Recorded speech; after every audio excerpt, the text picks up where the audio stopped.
really want to become successful in life, and success to me is nothing to do with what happens in the world. Success is, to me, peace. Inner world. It's inner world. Success Absolutely, is who is the person that looks back at you in the mirror. And there is where success starts and where it stops. We see a lot of men who have public success but no personal success. Yeah. And there used to be a time where that was okay. But now, real success starts, with who's looking back in the mirror. Mm-hmm. So I would ask any man, if you are finding yourself dating multiple women from multiple women's sake, why? Just stop to ask the question, why are you doing it? And what is the real value that you're getting out of it?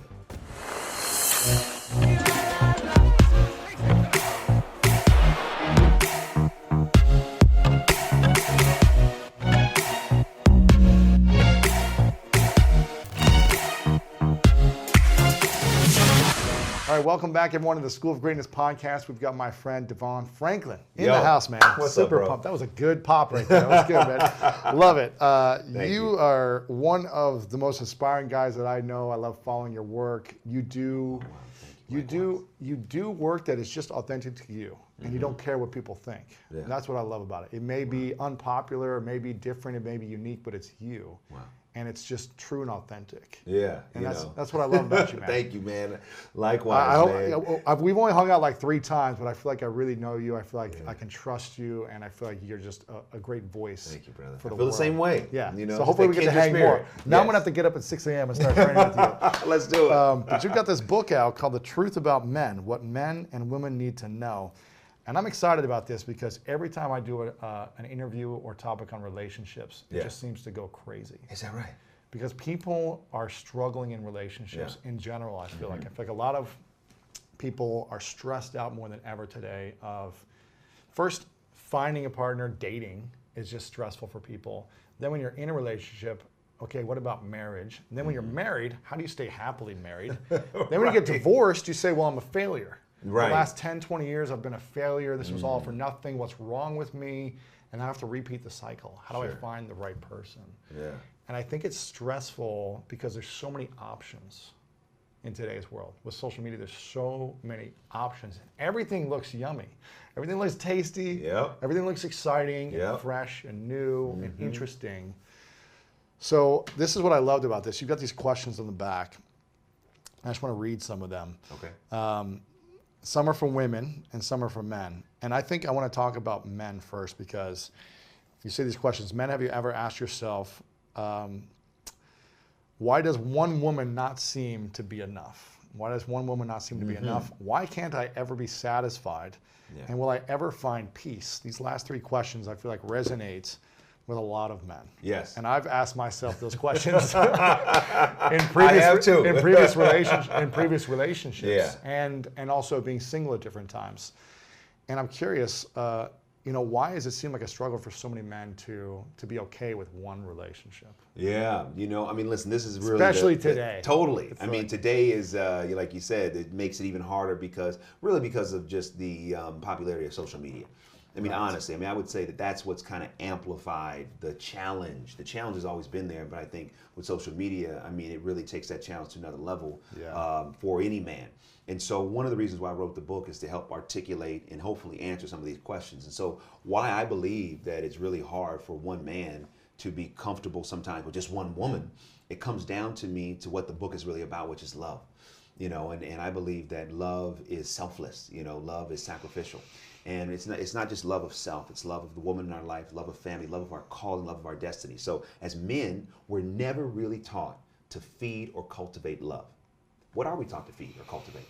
Lust. Sex. Yeah. So to me, the 2 things that war within a man are love and lust.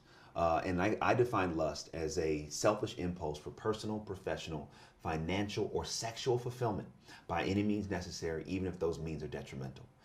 We live in a culture that almost feeds on the lust in men and also encourages us as men to feed on that. So what does that look like? With the media promoting just half-naked women everywhere. Everywhere. Sex everywhere. And it's okay. As boys will be boys, right? Yeah. That's what you're supposed to do. You're supposed to date, one, don't even worry about one, have multiple. That's what we're taught as men growing up, that the more, the better. So in a dating sense, what happens is if our appetite grows to such a place where we're not feeding the love, we're feeding the lust. What is lust? Lust is selfish. It wants what it wants, whenever it wants, and however it wants it. So as men, especially as single men, When you're in a situation where that's what you feed constantly, that's what's going to be the strongest.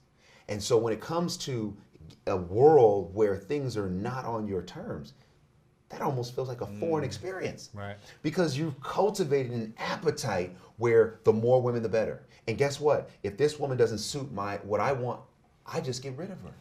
I move on to the next. And so what happens is, as men, we sometimes consciously and subconsciously allow that lust to run and potentially ruin our life. Yeah. And so when a man decides, you know what, I want to, I want to get married, I want to get serious, I want to get committed, saying I do is not a magic wand. So if you go from having no discipline in your dating life, no discipline in your sex life, you've had as much as you could possibly stomach, you've had as many women as you could possibly have, and then you meet the one that really captures your heart, she taps into the love inside. But prior to her, and even sometimes with her, you have not practiced discipline as a man. When you say I do, there's nothing magical that happens on the other side of it. So if you have an appetite and you have no discipline, marriage doesn't just automatically give discipline. So why does it become hard for men to just commit to one? Because they never had much practice with it. And I believe that, if we date better, we marry better. If we marry better, we family better. If we family better, we parent better. If we parent better, we community better, right? So it all goes back to how we date. And if there's no discipline there as a man, we're setting ourselves up for a massive challenge. It doesn't mean we cannot be successful. We can. But sometimes as a man, we think, why is one not enough? Because we've been conditioned to more. And so the idea of just one becomes foreign. Drop the mic. Let's just end it right here. Let's end it right here. So how do you know what's the right way to date someone? Let me ask this question first. When you're in a relationship, Yeah. and you say, you know what, I'm going to be disciplined, I'm going to work hard at this, even when you know it's not the right fit, you've put in time, 6 months, a year, 2 years, and you're like, you know what, I'm just going to keep going and make it better. I'm going to try my best to cultivate the love. But for some reason, that relationship, deep down, isn't the one. Mm-hmm. And you say goodbye to that relationship. Is that you just saying, well, on to the next, there's another option out there? Mm-hmm. How do you know when it is the right one? Mm-hmm. Well, that's a good question. I think a couple things. One, when you're in a situation, the premise of the book, as it relates to love, is really we got to start telling the truth. And a lot of times, especially in a relationship sense, it becomes a place where we tell the least truth. You hide the truth. You hide the truth. Because you don't want to hurt someone. You don't want to hurt someone. You may have feelings or thoughts. You may have things. And also, sometimes in a relationship, you can be afraid. If I tell this person the truth, it doesn't even mean the truth that I'm not into them. It could be like, I'm really into you. Or it could be like, here's some things I'm thinking about. The question sometimes is, where the fear comes in, is judgment. If I tell this person my truth, will they judge me? Will they still like me? Will they still love me? Will they still, be there for me? Yeah. And so a lot of times, whether you're a man or a woman in a relationship, you bring that fear into it. And so as a result, sometimes that fear works against being truthful. Yeah. So a lot of times in a relationship, you're more truthful with people outside the relationship than you are with the person in the relationship. Telling other people outside, totally. Everything is happening. Everything is, and you're not telling your partner. And this is why, as men and women, we've got to start communicating with one another instead of at one another. And so I really wanted to write this book to help foster more truth. So that the point you're bringing up, if you're in a situation where you're with somebody and you're not sure it's the right fit, here is the number one way to begin to identify if it is operating in lust or if you're operating in love. It's peace. Our peace. You feel peace. That's inside. right. Our peace is the strongest barometer. It's our compass. Yeah. So it tells us we're going in the right direction. We're going with the right person in the right direction. Yeah. Or you know what? I'm going in the right direction, but something doesn't feel like this is the person that's supposed to go with me. Right? It's really about peace. That's where and everyone has the opportunity to define what that means for them. But to me, that's a great way to identify, is this the right person I'm dealing with? So then let's say you don't have peace. The truth is, I need to tell that person as soon as possible, here's what I'm really going through. Here's why. Especially as a man. As soon, no, don't wait 3 months, 6 months. Why? Because here's what happens. As a man, the moment you start to know, this ain't it. This ain't it. Here's what happens. The more you do not tell her the truth about how you're feeling, either she's going to cry now, she's going to cry later. And when she cries later, you've inflicted more pain. I believe as a man, we're going to be one of two men that heal pain or inflict pain. Wow. And that truth, as hard as it may be, and as much as she may not want to hear it, it's better for her to hear it early on, before she can have more emotional investment, than to hear it later, and you knew 6 months ago you were out of there. Yeah. Part of telling the truth is to say, listen, I love you. When I operate in love, I put someone else's needs over my needs. I'm thinking about someone else's thoughts, even sometimes before my thoughts, someone else's well-being. So in a dating sense, as a man, you're like, hey, I need you to know what I'm really feeling here, so that we can just have an honest conversation. Like, I don't want to feel this way. I don't know why I'm feeling this way, but I don't know if this is just the right fit, and I don't, and do your best to articulate that. It's better to put it all out on the table. Yeah. Then, there you go. 6 months later, 7 months later, something happens, and then sometimes I've been there when I was single. You wait for something to happen, then to use that as the excuse. Yeah, of course. Yeah, to say, oh, well, it's because this happened. Yeah, well, no, that's not because of that. Because if there was really love and there was a long-term plan there, you could work through that, right? Yeah. But too often, I feel like as men, we hold on to what we think. And I think women do that too, because they're afraid. So I think when you go into this idea of like, okay, well, how do you date in love? How do you date in mastery? It doesn't mean you can't explore. It doesn't mean you can't find the right fit. This is all about a journey. So love, when you're trying to find the compatibility, you're searching, right? We all find that journey. However, it's dating with more intent. It's dating with more intent. So what does that look like? It looks like, and again, this is just what I believe will help us as men, especially in a dating sense. Think beyond sex. Think beyond sex. How do you teach men to do that when that's all they've been conditioned to think? Well, here's how. Because again, instead of looking at that woman as an object for your pleasure, look at her as an individual. Look at her as someone's sister, someone's mother, someone's daughter, someone's friend. Humanize her in your mind. It doesn't mean, listen, if you choose not to wait until marriage to have sex with that person, that's your business. But so often men look at women first as a sexual object, not as an individual. And as a result, when a woman most of the time says, hey, you know what, I don't want to have sex, or I want to wait or whatever, a lot of men say, all right, well, I'm moving on to the next.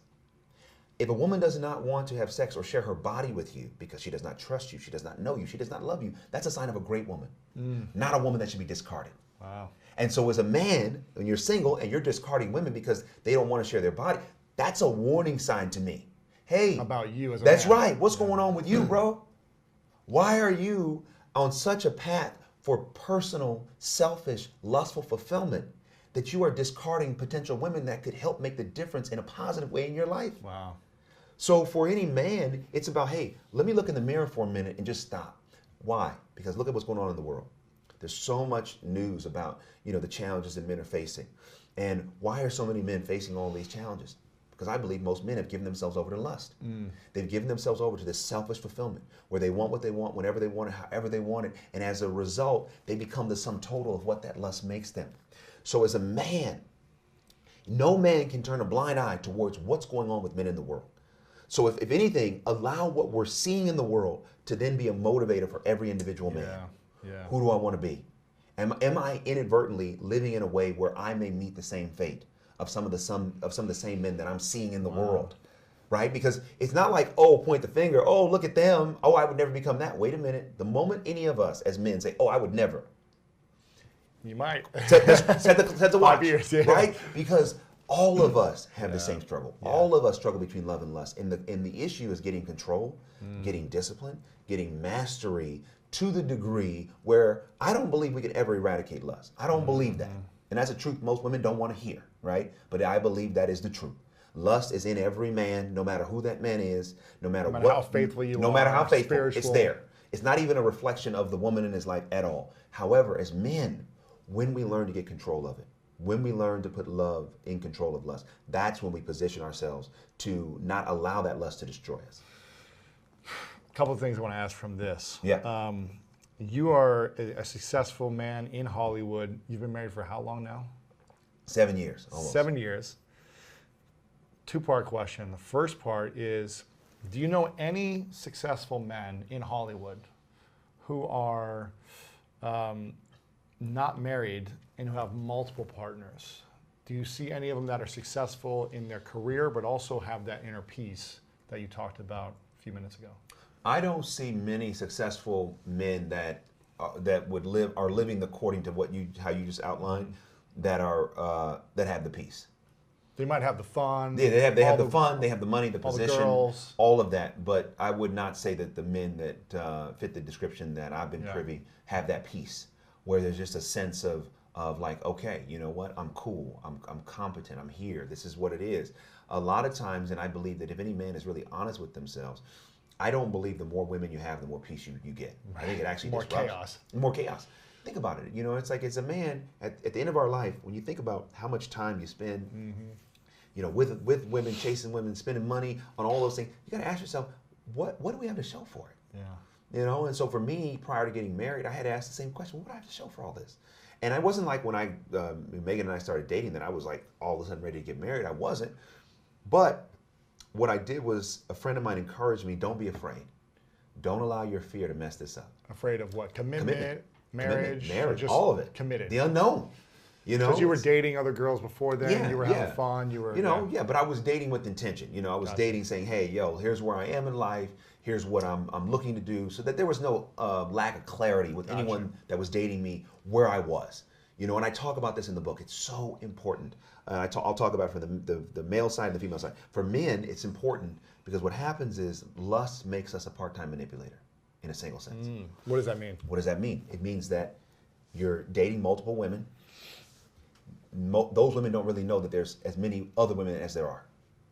And they don't even know that you're not as serious as you seem to be when you're with them. Because your intention is for sexual desire. Sexual desire, companionship in that moment, whatever your pleasure is in that moment. It's not for long term. There's no long term, and at the same time, there's no regard for their real feelings. It's like, this is a woman that I may date on Tuesday. Here's someone I may date on Thursday. Here's a woman I may date on Saturday night.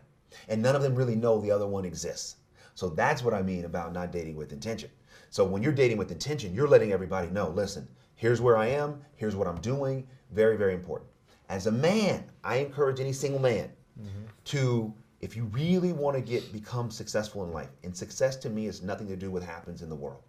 Success is, to me, peace. The inner world. It's the inner world. Success Absolutely, is me too. who is the person that looks back at you in the mirror. And there is where success starts and where it stops. We see a lot of men who have public success but no personal success. Yeah. And there used to be a time where that was okay. But now real success starts, you know, with who's looking back in the mirror. So I would ask any man, if you are finding yourself dating multiple women for multiple women's sake, why? Just stop to ask the question, why are you doing it? And what is the real value that you're getting out of it? Do you find yourself with this insatiable appetite that no one person can ever quench? And as a result, there's no peace within your spirit. Super important. The second part of that is that if you find yourself saying, hey, you know what? I am going to get more discipline here, but I still want to explore. Okay, explore with intention. Let the woman know what your intentions are. So then they, as an adult, can make the decision if they want to engage with you. That, to me, is what real honesty and transparency looks like. Right. Now, for a woman, if you're dating a man, you've got to get out of the gray area. You've got to get out of the gray area. And what does this mean? Right? That's right. But that gray area is the area where you are most liable. Because in a relationship sense, the one who has the most knowledge, has the most power. And a lot of times, men have more power because they know what they're really serious about and what they're not. And the woman that they're dealing with does not know. That's a gray area. He may text you all the time. He may talk to you all the time. You may go out on a date. You may have met his parents, but never has he told you we're together. Right. Or he's thinking about the commitment. That's right. Yeah. And so for a woman in that situation, she's in a gray area. And I encourage her in the book, you got to get out of the gray. You got to ask clear, direct questions, wait for clear, direct answers so that the man that you're dealing with, you get a sense of, are you dating anyone else? Are we committed? Are we exclusive? What are your plans? Where are you going? Don't be afraid to ask the questions, because so often when women come to me for advice, they're afraid, well, what if I ask him these questions and he leaves? Well, he was going to leave anyway. That's good. That's great. Right. That's great. I mean, here's the thing. I've dated women in the past who, they're almost so honest in the beginning. It's like, oh my gosh, you're like pushing me away because I'm like, this is not where I'm at in my life. Like, you're talking about kids in the first 5 minutes. I'm like, I just want to have fun right now. Yeah. But then there's other women who are that honest where you're like, wow, I'm actually really interested in you. This is kind of scary that you're so honest. Yeah. But I'm gonna like keep exploring because I like you and I'm that interested in you and I want to learn more. Yeah. No, I think the more honest you are in the beginning, maybe you don't have to say in 5 minutes, I want to have 5 kids. But I think almost the more truthful you can be earlier on, the better, because you can start to eliminate those people or know exactly where they're going to be at. Well, yeah, you get a better sense of what's what. And I also encourage women. I say, listen, have an observation period in dating. What's that mean? Meaning, don't just rush into when you're dating somebody, telling this particular man all of the stuff you want, you don't even know if you're going to like this person. Right. And sometimes it's like just on that, like you said, on that first date, they're like telling, oh, here's what I want to do, da-da-da. No. Chill. Yeah. Observe. Yeah. See if this man is even worthy of knowing what you think. See if this man is even worthy of knowing your plans and how you see your future. How will you know if he's worthy of knowing? Because you're going to spend time, you're going to evaluate, you're going to see who he is. And this is why, listen, I know in this modern world, what I'm getting ready to say is just uncommon, but I don't care. Let's hear it. I'm going to say it. This is why it's so important. I'd say in this book, like I believe it's important to wait until marriage for sex, but most people aren't going to do that. I say in this book, at least wait until you're in a trusted, committing, loving relationship before you have sex. Why? Because when you have sex with someone and you do not know them and you do not trust them, it becomes hard to really get clear on who they are and what they're about. So important. So as a woman, I'm like, listen, if I was a woman and I was dating, oh, you ain't getting nothing from me. Why? Because I don't know you. I was at Facebook on the book tour, and this woman asked me a question and during our Q&A. And so I said this to her, man, and she was asking me a question about sex and whatnot. And I said, so let me just give you an analogy.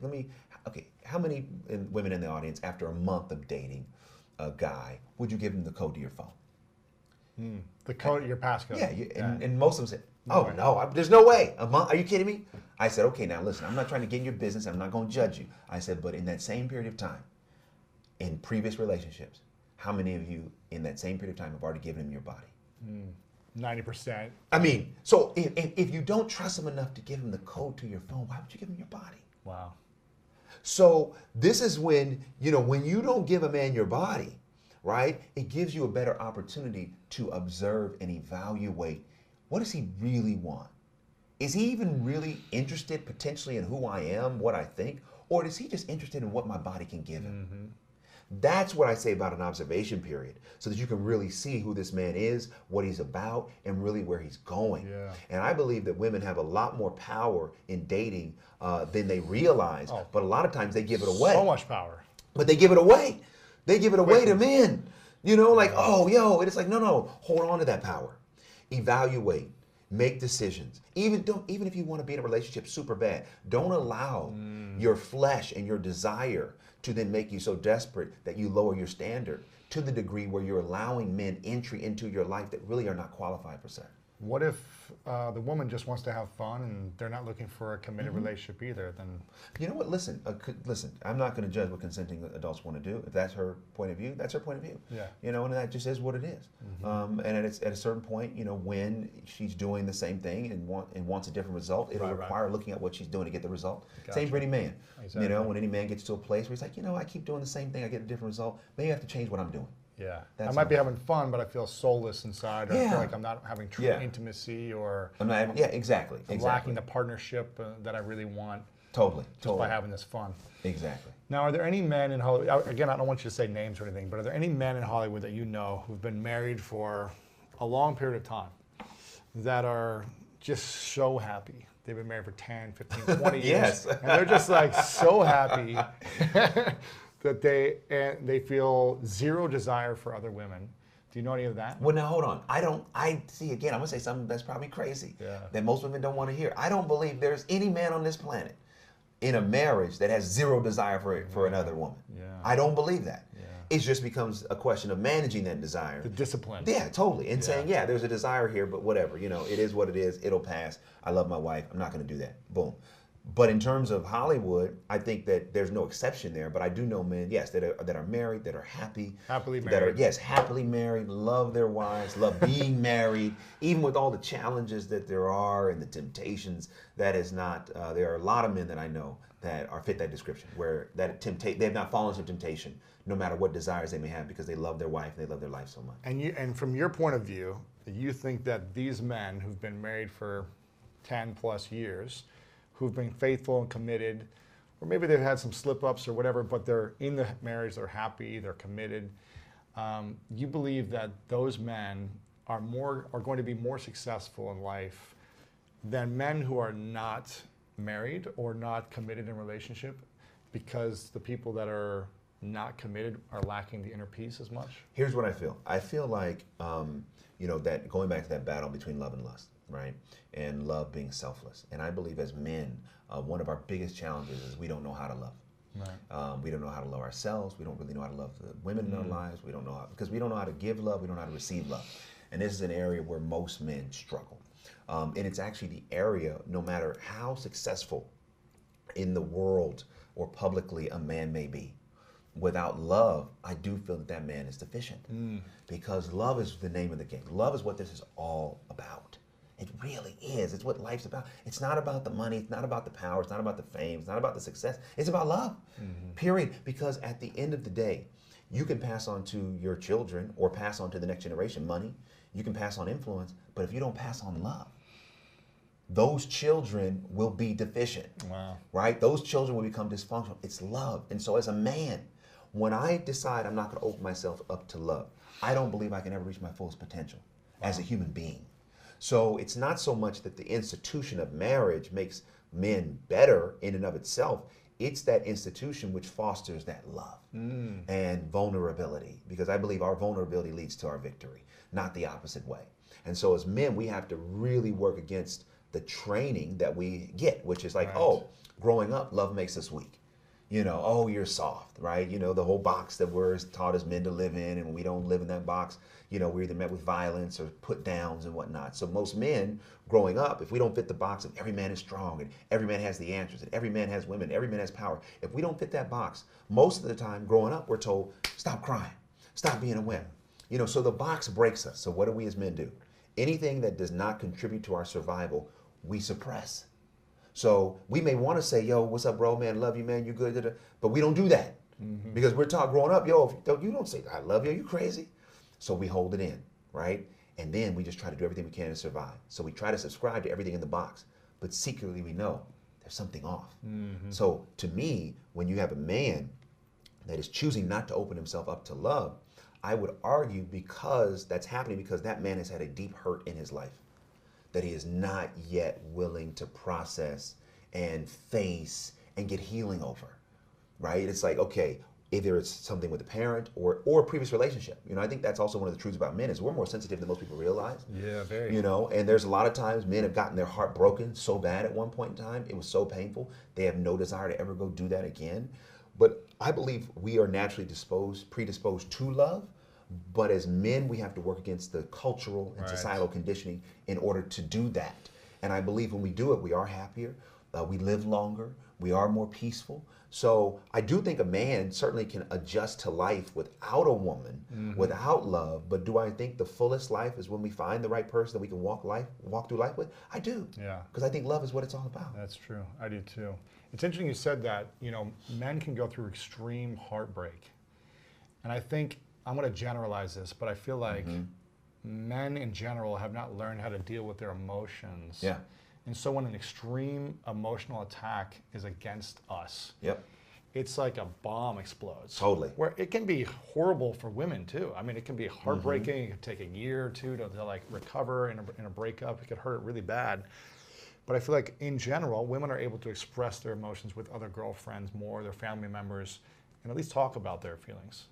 Yeah. Whereas men, you get heartbroken, it could break you physically. Because we don't talk about it. That's it. We hold it in. We suppress it. That's it. Oh man, I talk about this in the book. You know, anything we suppress, we empower. We empower it to destroy us. Really? Seriously. And that's one of the reasons why I wrote this book. We got to start talking. We got to start being honest. We got to start communicating. We got to start. I have a whole chapter in this book called Create a Safe Space, where we have at least one other person that we can talk to, that we can tell what's really going on. And we can do it without fear of judgment. Yeah. Because as men, you know, I remember my early 20s, you know, I got my heart broke, man. Oh man. Oh. It's like life was over. Mad. It was over. Forget about it. I'm done. Okay. Yeah. And a lot of but then you don't want to go to anybody and tell them that you know you're as messed up because people are going to judge you and suck it up and all that. Get back out there. That's right. Get it's fine. There's plenty of the fish in the sea. Well, no, I wanted that fish. I didn't get her. Right. And so I talk about in the book. It's important for us to no longer suppress, because that suppression it builds that pressure within us. And why do we feed lust? Because then lust becomes an outlet. Lust becomes a relief to the pressure that we're not acknowledging and the stress that we're really feeling internally. We find a vice. There's a whole chapter in the book called The One You Feed. You know, so either you're feeding love or you're feeding lust. Wow. And vices feed the lust. Virtue feeds the love. And so as men, think about how much of this world is designed to feed vice, to feed men vice. Everything, man. Every time you turn your phone oh my on, goodness, drive dude. down the street. Oh my goodness, it's commercials. everywhere. It's everywhere. And so as men, we then have to practice mastery, which is the practice of love, where we become smarter. We become to realize, oh, got it. This world is actually not predisposed for me to become as successful as I can be. So I have to look at things through a different lens. So I have to say, oh, got it. There are traps set up every day for me to fall into vice. Every day, every man. I'm not pointing the finger. I'm saying every man. Just open up Instagram. You. You know what I mean? It's like, yo, okay, man, listen. If I don't manage Instagram, Instagram's going to manage me. All right? So I got to get control. All right? Wow. Because there's vice everywhere. And we have to make the decision about, okay, I have to consistently seek out virtue.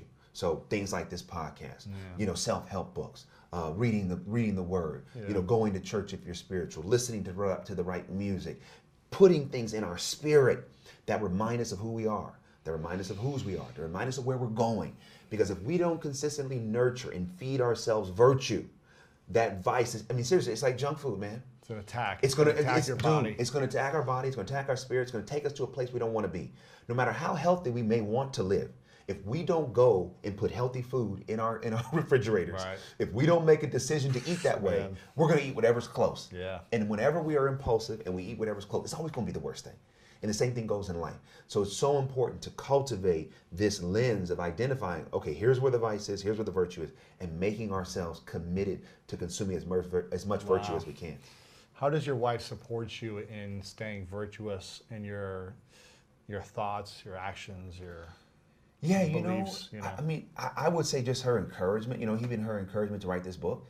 When I first told her, she was like, oh yeah, you got to do that. And I would read her chapters of the book and passages as I was writing it. And so she was just, completely on board. And I was like, okay, cool. That really helped me because, writing this book and being honest and being transparent and being vulnerable in front of people that I may never meet and they're going to know all this stuff about me. That was hard, but her encouragement really, really did a lot. And then also just that support system. That support system of knowing no matter what happens in the world, I got somebody who's there with me, someone that I can come home to and she can come home to me. And that in and of itself is virtuous. Right. And that really helps lay a great foundation for feeling comfortable doing everything that I'm called to do and also becoming everything I'm called to be. When home life is settled, it really helps feel there's a freedom there. Right. And so I think both of us, really try to give each other enough support and an environment where we both can become who we're called to be. When do you feel the most loved? Going back to like the 5 love languages, I'm one love in action, right? That's my thing. So I really feel the most love when I see the support, and that support could be as simple as like, oh babe, I know you were gone, but here's what I did while you were away. Just little things like that. That's when I really feel the most love. That like, oh, okay, got it. She's in it with me. We're in this together. I'm not out here fighting this battle by myself. She's not out there fighting her battle by herself. But we are in it and connected where I'm understanding, oh, got it. She's doing da-da-da-da-da. She's probably going to need this. Let me think ahead and plan ahead so that she knows I'm thinking about her in the same way. That's when I feel the most love. When do you feel the most hurt? I feel the most hurt when I feel like I'm alone, where it's like, oh, yeah, it's like, oh, man. I'm just doing this on my own. This is hard. It's a blessing to be able to do all the things that I do. But, there's some moments, man, where it's like, yo, I'm just one voice shouting in the wind, man. And so, man, that's when it can get hard. Really, really hard. And I think also all of us struggle with what we can see in our head, where we would want to be, and sometimes where we are. And there's sometimes a difference between the two. There's things, dreams, ideas, thoughts we want to see manifested for our life. And when they aren't yet manifested, we're still reconciling the present that we have that doesn't really align with our future. And I'm no exception to that. So there are moments when I'm like, yo, what am I doing? This is crazy. Am I really? Oh, all the time. Am I on the right path? Am I really making a difference? What am I, this is crazy. I'm just going to stick to producing or whatever. I'm going to stop doing all this. There are those moments. Am I praying on Instagram? There we go. No, for real. It's what am I doing? Why am I doing these things? But then, I get back to a place of like, okay, I just can't allow where I want to be to disrupt where I am. and to really just take a minute and appreciate. Anytime I get in that headspace of discouragement, I try to practice just moments of gratitude. You know what? Thank you. You know what? I woke up today. You know what? Thank you, God. You know what? Thank you for this opportunity. Thank you that, I said something that someone appreciated. Yeah. Whatever. Like, just practicing those quick moments of gratitude just help me get focused. Yeah. Because sometimes when I'm not in that, that's when I feel the most alone. Yeah. So you've been married for 7 years. Yeah. Together for 8, 9 years? Yeah, about a little over 8. 8 plus years. There's always those people who say, gosh, these perfect couples online, they always have this perfect videos, they're always like amazing together, there's never any challenges. It's the person who's not in a relationship or went through a bad divorce, they're just like, they just hate watching people who look perfect online. And they're like, how could they be so perfect? They've got to have some challenges. Yeah. Could you share maybe the biggest challenge you faced while being married? Yeah. That you're open to sharing. Sure. Yeah. I think either as yourself or as a couple. Sure. I think the biggest challenge of being married is, you're taking these two individual entities. Yeah. Different people, different thoughts, different expectations, different experiences, different realities. And you're constantly trying to merge the two into one.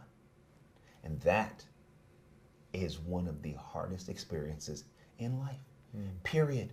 Even in physics, when two atoms come together, there's fusion, there's tension, there's heat, there's friction, there's pressure, there's conflict, and it's the same thing when two people are coming together. So in marriage, it's that same thing of that consistent negotiation of like, okay, my thoughts versus sometimes her thoughts versus our thoughts, and what's good for us, what's good for the marriage, what's just good for me, what's good for her. So there's this consistent dialogue and debate and dance around trying to find the sweet spot.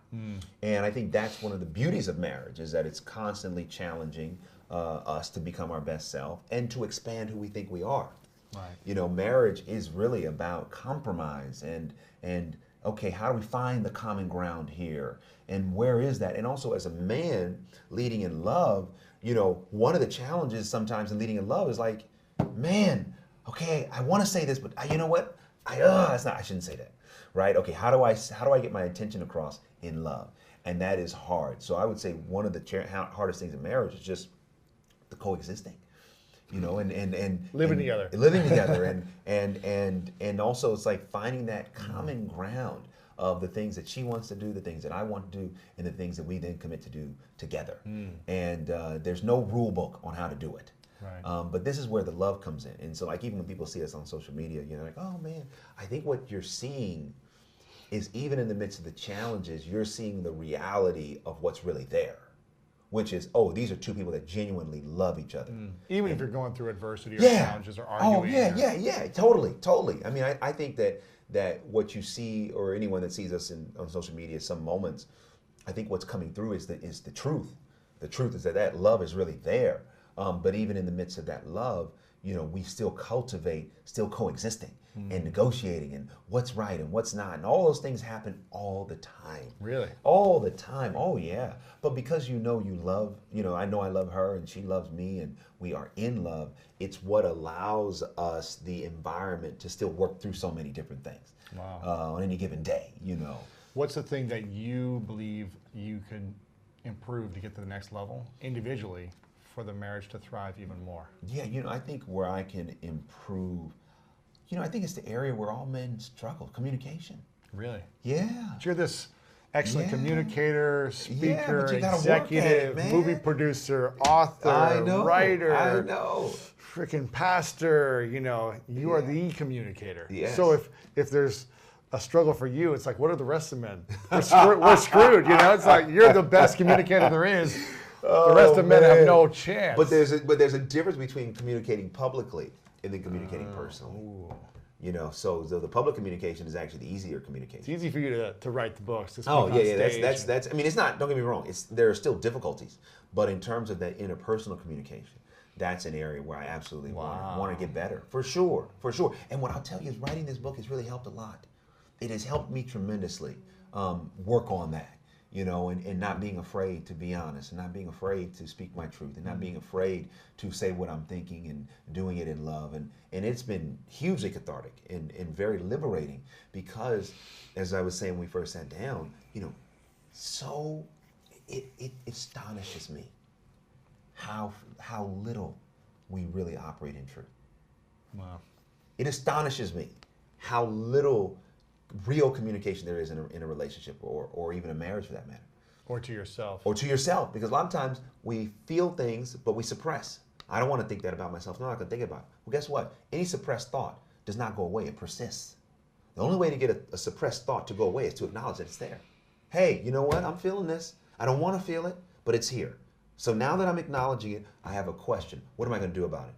But if I don't acknowledge that it's there, guess what? It's only going to get bigger. It's only going to get worse. So what I've been learning is the more I communicate and the more I'm honest and the more I'm truthful and the more I work on those things, the better I become as a person. And I think that also lends itself to the marriage and the healthier the marriage becomes. Do you believe that you can over-communicate in a relationship? Yes, and I'll answer it this way. Without a doubt, you can.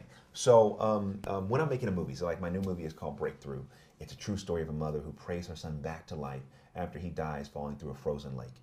And Chrissy Metz from This Is Us stars as the mother. And so and I do a lot of true stories. One of the last true stories I did was Miracles from Heaven with Jennifer Garner. And so whenever I'm developing a true story and I sit down with the real person or the family that the movie is based on, I say this very thing. I say, listen, I'm excited to tell your movie. I'm excited to bring it to the world. I said, but I want to be really clear about something. There's a difference between the truth and the facts. I said, the facts are for the documentary. The truth is for the movie. So I'm going to help develop a script and produce a movie that will tell the truth of your story. But if you want every fact to be told, that's where you can write a book or go get a documentary made. Because the movie is to try to articulate the truth.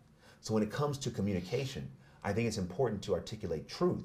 But sometimes when you're dictating every fact, that can feel like over-communicating. People want to know the essence of what you're feeling, but it's not like, okay, so at 5 o'clock I did this and that's when it's like, wait, it's just too much information. Yeah, just tell me the truth. The truth is like, you know what, I'm really happy right now, and the reason why I'm happy, I had a great day, or you know what, I'm really sad right now, and the reason why I'm sad, I had a bad day. That's the truth. Over-communicating can sometimes be over-communicating so many different facts. And so that's how I articulate that. And I think that anybody wants to know the truth, but not everybody always wants to know every detail of the facts. Yeah. You've been sharing a lot more truth in this, and it sounds like a lot more with your wife. Yeah. Recently, in the last year, with this book being out and working on this, is there any truth that you have yet to share with yourself personally, to your wife, with the world, with your brothers? Sure, I think that... or that you need to share more of. Yeah. I think that that's a question that's evolving. I think that there's always truth in us that we aren't always aware until certain circumstances come up and you're like, oh, wait a minute. I didn't know that was there. I didn't know that feeling was there. So in this moment, I feel pretty resolved around my truth. However, I don't let that produce an arrogance. That, oh yeah, I'm owning my truth, I'm fine. No. Something could happen right after I leave this interview. And I realize, holy crap, there's some truth in me that I wasn't even aware of. There's some stuff I gotta be honest about. Wow, I didn't know that feeling was still there. So I say with an asterisk that in this moment I'm owning my truth, but I have to be in touch and sensitive to each moment. Wow. Because I think so often, especially as men in the public eye to a degree, there's a tendency to want to portray we have it all together, or portray that we have it all figured out. And that's one of the reasons why I wrote this book, is to dispel that. I don't have it figured out, right? I don't. I work on it every day. I struggle between love and lust, and I do my best to become the man that I really want to be and lead in love. And that's a struggle at times. It's a challenge at times, but I'm committed to the work because the work is fulfilling. But I wanted to, in this book, really close the distance between a persona and a person, right? Because a lot of times when we're trying to portray this image, it gets exhausting because the persona isn't really who the person is. Right. So with this book, it's like, okay, let me bridge the gap. So here's who I am as a person, here's who people may think of me as a persona, and here's the reality, so that there's not a distance between the two, as much as humanly possible. And as part of walking that journey, I think we all have to be open to there are certain things that we have gone through in life. There are certain things that are still buried in our subconscious that we aren't even aware of. There's pain, there's trauma, there's tragedy. We all have gone through. And we've compartmentalized some things, we packed some things away, and we do our best to operate with the consciousness that we have. But at any given moment, something can trigger us. And we're like, I didn't know I was still harboring that hurt from my mother, or that pain from my dad, or whatever it may be. So that's a long answer to your question, but it's, I again, with an asterisk, say, hey, I feel good about the truth I'm owning now, but I'm just sensitive enough to know that there's other stuff in me that only over time will reveal the areas I still have to work on. You mentioned trauma. What's the biggest trauma you've had in your life that has taken you the longest to heal, but also defined who you are in a positive way at the same time? Like it's driven you to be the man that you are in a positive way, but also driven you into darkness and taken the longest to heal. Man, you know, I would say it's the loss of my father. You know, you were young when that happened, I was 9 years old. Man, I mean, you know, that was the most, it was just traumatic, you know? I mean, I remember my mother, you know, walking me and my brothers into the morgue at the hospital. Wow. Yeah, and there was my dad. You saw him on the morgue. She asked us to go kiss him goodbye. No way. Dude. That's heavy. Dude, I remember. As a 9-year-old? 9. I was 9. My older brother was 12, and my younger brother was 6 years old. And she said, "Go kiss your father goodbye." And I mean, I will never forget kissing his forehead, and it was the coldest. Oh my gosh. Dude, it's like you don't know cold. You don't know cold until you have experienced that with someone that's passed away. So that and it wasn't that moment itself was traumatic. It was the realization that he's gone. He's not coming back. Like, this is not like, oh, you know, maybe things will turn around. Like, it's over. So, you know, make your peace with this, because this is not going to change. So that trauma for me, I think, you know, is driven me. You know, it's driven me in many different ways. Some positive, some negative. You know, I think on the negative side, I think what it has done is, like, it's always put me on a path of, you know, I got to prove something. You know, I got to prove something. I got to show, you know, that either I'm not him, or in that he was a great man, but he had his flaws. You know, he was an alcoholic. I even talk about in the book how I found out in my teenage years he had an affair on my mother and all these things. So, you know, he was great, but he was flawed. And so sometimes I'm driven to, like, prove that I'm not him, you know. I'm also driven to prove something, like, okay, I'm going to make something of my life. And sometimes when that becomes your driver, you operate in lust, you know, because lust is more than just sex or women, you know. Lust can be power, lust can be fame, lust can be success, you know. And so sometimes I found myself being driven by those things to prove myself to an imaginary person. Who do I have to prove myself to? Who? Outside of, you know, the person that looks back at me in the mirror and God, who do I have to prove anything to? But I think losing my dad and that trauma, you know, really put me kind of, even in my teenage years, a rebel in reverse. You know, I wasn't rebelling in a way where I was out drinking or partying. I was rebelling through achievement and trying to find my value in achievement. And what I discovered is that anytime as a man or a woman, when we have an internal hole, a pain, a trauma, and we're trying to find something external to heal it, it doesn't work. It doesn't work, because what's internal has to be healed internally. So anytime I have this internal pain, I'm trying to find my value in how I do and what I do. I'm trying to find my value in making the money and all the achievements. It doesn't satisfy, because there's something on the inside that still says you're not good enough. So how do you heal internally? By being honest, by accepting. You know what? I don't feel good enough. Why don't I feel good enough? Where does that come from? And because I don't feel good enough, what are the negative things that's causing me to do? And so once you're aware, you know, and even for me, like saying, okay, well, shoot, where does that come from? Oh, got it. That comes because a lot of it's from the death of my father. Okay. All right. So how do I just begin to process that, you know, and heal from that? And so some of the positive things have come through this, through, like, okay, saying, I don't always feel good enough, but I'm doing things that actually contribute to the feeling, don't heal the feeling.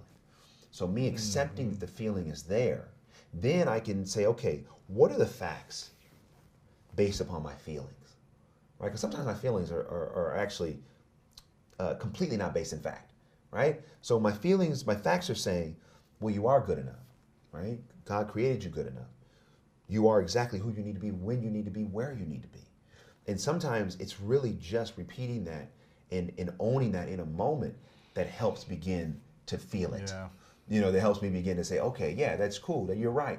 And even now, so like, you know, we were talking even before the camera started rolling, and I was in the Bay Area this weekend, and I in the message that I taught on, I was talking about going from discouragement to determination. Because a lot of times when things don't, you know, pan out, we get discouraged. And so I was encouraging people to get determined. Yeah, that's determined to go after. Don't stay in a season of discouragement. Whatever you hope didn't happen, acknowledge that it didn't happen. It's okay to be upset about it, but use that being upset for fuel to become determined to do whatever you're called to do. And so I was talking about this book coming out, not hitting the New York Times bestsellers list, man. And I was, I was discouraged. Yeah. I was discouraged. And then I had to ask myself a question, why? Why are you so discouraged? And a lot of it was, oh, well, I find my value. Oh, well, I'm a New York Times bestselling. Yeah. There you go. That's what more prestigious achievement is there as an author, right? So then I was challenged again, this wound, going back to the wound, trying to do versus be. And I talk about this in the book. As men, we got to learn how to be, not just do. We need to find our worth in who we are, not in what we do. And so I was challenged. I was discouraged. I didn't get the list, even though I had, you know, the sales and all that kind of stuff in the media. Didn't hit the list. So I was discouraged. So I had a decision to make. Am I going to be determined to just do what I'm called to do and not worry about the list, but focus on the person? Yeah. And literally what began to happen is as I transitioned from discouragement to determination and no longer putting my value in a list, which what does it even matter? Right. At the end of the day, is the content and the message touching people? When I began to change my focus, I began to realize, oh, wow, we're good. Man, people would come up to me, man, I got your book.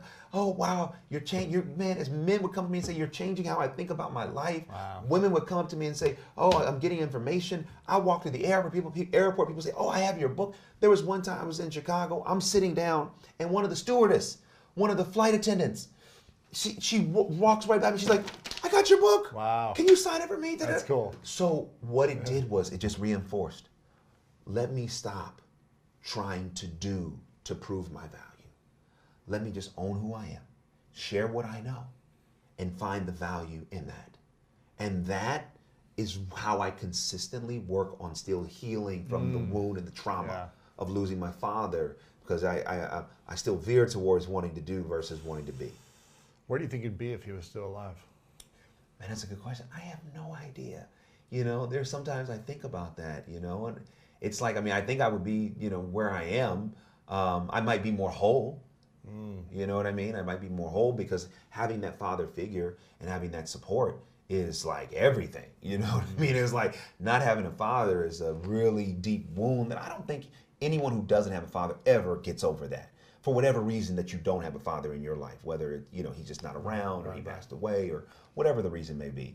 So I think if he was here, I think I would be where I am. I probably, like I said, I'd be more whole, and it'd be awesome to share these experiences with him. Right. Do you not feel whole right now? I don't feel as whole as I think I would if I had.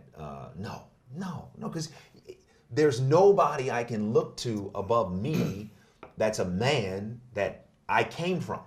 That can tell me about who I am. Right. You know what I mean? So yes, my mother and my grandmother, when she was alive, and my aunts and my family do a great job. But there's no experience that can replace sitting across from somebody that is your father, or if you're a woman, that is your mother. You know, or even as a woman, if that's your, you know, if you lose a parent, man, there's nothing that can replace that. And as a young man, trying to figure out manhood in the world and doing that without your father, that's a very challenging proposition, which I do think for me, it doesn't mean that I don't practice wholeness, right? It doesn't mean that I don't practice healing. It just means that I recognize there's still a brokenness in me relative to losing him. Wow. What should women know about dating a man who's lost their father? I would say a woman dating a man that lost his father, and I talk about this in the book, that it's important to know that to go beneath the surface. And here's what I mean by that. If you're dealing with a man in that situation, or in some men that are not in that situation, go beyond, how are you doing? Oh, I'm good. Because so often when you have a wound, the thing that you try to do is hide it. I don't want the person that I'm with to know I'm in as much pain as I am. So I want to present an image of I got it all together, I'm good, I'm cool, I'm calm, I'm collected, I'm successful, nothing phases me. It's just not true. So I would encourage any woman to go beyond, how are you doing? Oh, I'm fine. No. Ask that man, what's worrying you right now? What are you anxious about? What are you afraid of right now? What are the things that may be making you a little insecure right now? When you start asking those questions, then you start to get to the heart of the matter. Wow. And what begins to happen is that man starts to feel more connected to you than he might any other woman, because most women are not asking those questions. They're not going beyond the surface. Oh, he's good. Okay, great. You're good. Great. So what are we going to do tonight? Right. Oh, what's our date tonight? Yeah. Yeah, cool. We can go on a date, but I want to know how you really doing. What's going on the inside? I think that's some truth, and those are some things that a woman can do, especially with someone who's lost their father or the father's not around. Right. And I would argue that those are tips just good in general. Yeah, those are great. That could be anybody, those are great. You know? Yeah. I want to ask a few more questions. What's the process if you could do these things every single day in your marriage or in a relationship to continue to make it thriving and growing? Yeah. What would be the few things every day that would be non-negotiable for you? That you're like, I know that when I do these things, it's better. And sometimes I forget, or maybe you do it every day. But what are those things that you think if people did these things every single day in a relationship, both sides, it would thrive or support the cultivation? Yeah, I think first and foremost, start the day in love. And really all that means, like let's just say if you're in a dating sense, let's say you're not living together. Communicating your love and your appreciation to that person when you start the day. Hey, babe, just want to let you know I'm thinking about you. Just woke up. I want you to have an amazing day. Something simple. Just something simple. Where you communicate like, or here's a thought for the day. Or here's an affirmation I just read I want you to have. Here's a scripture. Something where you are communicating your desire for their well-being. Wow. That, oh my goodness. Powerful. Oh, yeah. It's because it's like, well, oh my goodness, I can't get this. They got my back. Yeah. They got my back. They're thinking about me in a way that it goes beyond anything that anyone's ever done. So just something that small. In the morning. Start the day letting that person know how much you love and appreciate them. I like that. And like let's say you're married, or you're living with somebody.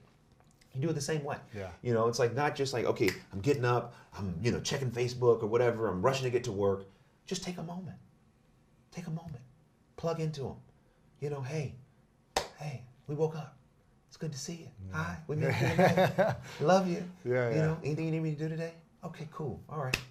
Just that little bit of consideration, it sets the tone for the day. Because sometimes in a marriage or in a relationship, things get so busy that the other person, no matter how supportive they may be, can start to feel like they're not a priority and they don't matter as much. And that happens on both sides, And so just those little things that communicate, no. Yeah. I know, I'm thinking about you. I care about you. You're important to me. And doing that as a level set, I think is awesome. Right. I think also it's more than just checking in during the day. Sometimes, this is my experience, people have come to me for help in this area. And the only thing they're really interested in is what their partner can provide to them. What they can get out of the relationship. Yes. How they can feel better. Yes. Not always interested in even what their partner does. Right? And what's going on.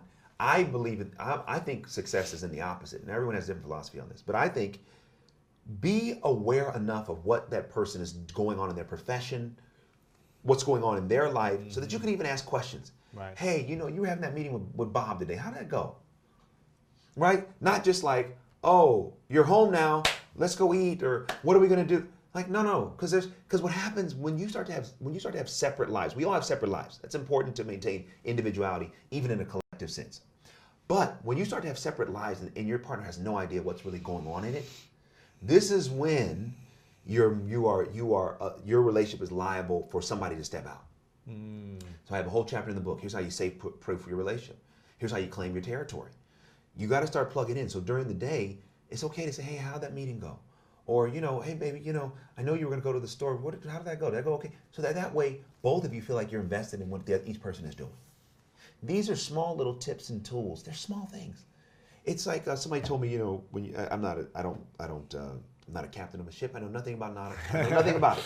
But somebody told me that, if a ship is 1 degree off from where it ultimately wants to be, by the time it gets where it's supposed to be, it becomes way off. Right.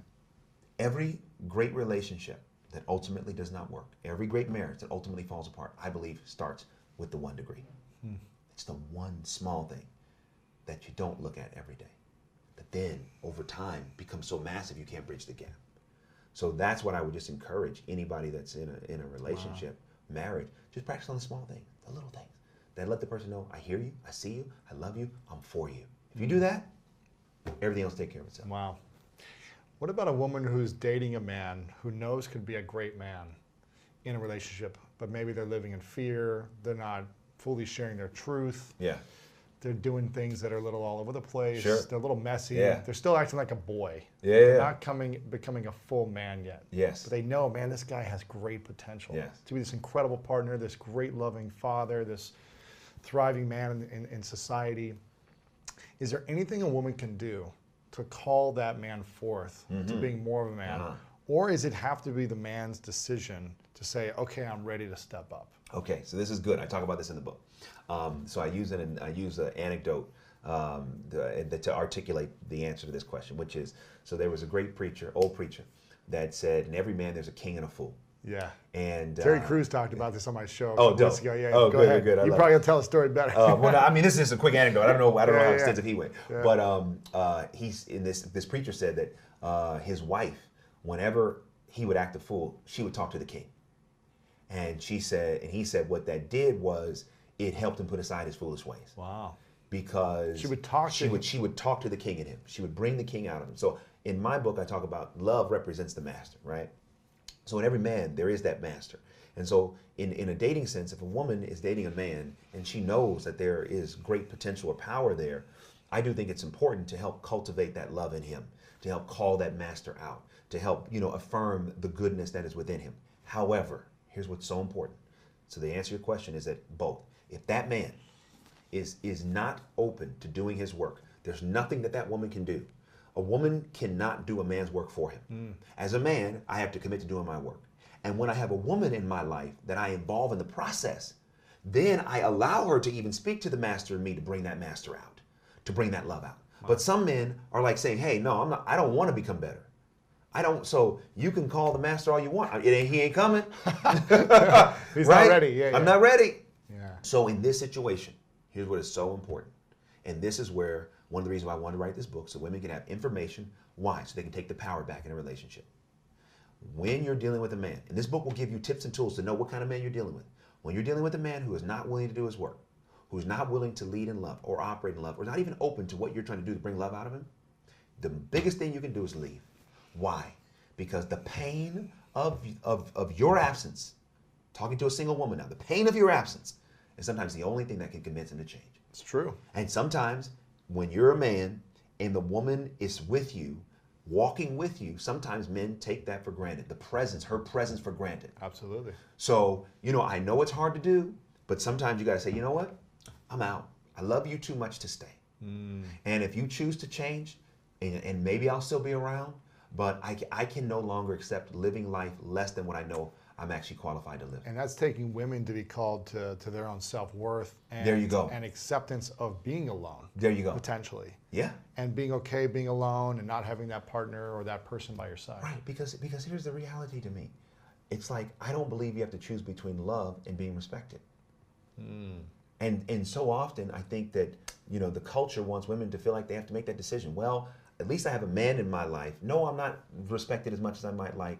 No, I'm not valued as much as I might like, but I still have that companionship. But what's that companionship worth? If you as a woman can't be your full self, if you can't be the 100% of who you really are, is it worth it? I'd rather you be alone and single and be whole than to be in a situation where you never feel like you can be all that you want to be just because you want the companionship. And I do believe that if you are whole and you are single, and you're going to find the right person, it's going to happen. Just give it time. and don't lower your standards just to have companionship. Because most of the time, the person you're lowering your standards for is not going to value you anyway. But the person that has to work and you keep your standards high for, they say, wow, man, I value this. Right. I value her, man. As a man, I had to step up to her. Like that. For men, that matters. Versus sometimes when you're dating and you know the woman has kind of compromised, it's not the best situation. Yeah. This is powerful, man. We'll have to have you come back on soon and talk more about relationships because I'm just getting started here. But this question is called the 3 truths. I think I asked it to you last time. Okay. We'll see if it's changed. Oh boy. So imagine you've achieved everything you want in your life. Yes. For the next 100, 200 years. You're around for as long as you want. But then one day you got to say, all right, it's time for me to go from this physical body, right? Okay. And you've created all the books, the movies, you've done everything you can imagine. Yeah. Any dream, it's come true. The most beautiful family, marriage, everything. But for whatever reason, you got to take all your work with you when you go. Okay. So your message isn't in the world physically anymore. Yes. But you get to write down on a piece of paper 3 things you know to be true about your entire life's experience. These lessons that you know to be so true that you would want to pass on to the world. And this is all the world would have to be reminded of you, except for their memory of you. So 3 things that you know to be true that you would share with the world. What would you say are your 3 truths? Man, okay. I would say love will, love works, and love wins. That's what I would say. Love will always find a way. Love absolutely works. And at the end of the day, love will win. Wow. Period. It's powerful. Yeah. It's powerful. Thank you. We can get your book online right now at Everywhere, bookstores. yeah. Make sure you guys go get this book, The Truth About Men, What Men and Women Need to Know. This is going to be really powerful for you. I recommend getting this whether you're single, whether you're in a relationship. Yeah.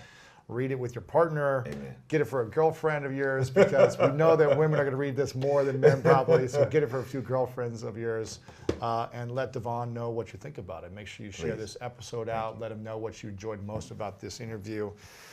Before I ask the final question, I would acknowledge you, DeVon, for, again, just constantly doing the work. I love that you said that you've shared your truth, but you continue to be humble with an asterisk and say, you know what, but there might be more stuff that I uncover later today or next week or in a year that I haven't been truthful about. Yeah. So that you continue to do the work, that you're honest about your relationship of not being perfect like on social media all the time. There's constant challenges, but you've created a safe space for that relationship. I acknowledge you for constantly producing inspiring work. I feel like you're in an industry that people can get caught up with the wrong things, and you continue to create meaningful work, your movies, around ideas that inspire the world. Wow. And for me, you're living in truth in the work you do, in the relationship, and the man that you are. So I acknowledge you for that, my brother. Appreciate that, man. Of course, Likewise, man. Of course, man. Final question is, what's your definition of greatness? Whew. What's my definition of greatness, man? Lord have mercy. Oh, man. I really think greatness is mostly found in humility. I think that the greatest people I know are the most humble. Yeah. They're not the strongest. They're not the richest. They're not the most dominant. They're the most humble. And that humility, when I've been around them, is like, oh man, you're great. Because you don't have to be humble. Right. But when I'm really in the presence of greatness, I'm absolutely in the presence of humility. That's how I define it. DeVon Franklin. Thanks, man. Appreciate it. Appreciate it. Yeah, you got it. Thank you.